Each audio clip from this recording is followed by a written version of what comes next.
మీరు ఆయన లేకుండా నీ ఎత్త వచ్చావు ఆయన మన ఆడ ఉన్నాడు చూపెట్టు తప్పకుండా చెప్తాను ఆయన ఎప్పుడు చెప్తావుగా ఇంటికి పోపా పదా పోదప్పా సో చెప్తావు తప్పకుండా తప్పకుండా చెప్తాపా నా బిడ్డపాడి మాట వరకల్లా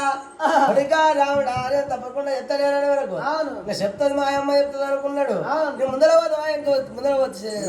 నువ్వు మోపిన కాదు నువ్వు ముందర పోతే నీ వెనక వస్తా కానీ నేను ముందర పోతే నీకు కారం ముందర పోవాలి సరే మంచిది చెప్పి చెప్పలేదు వెళ్ళమ్మని ముందర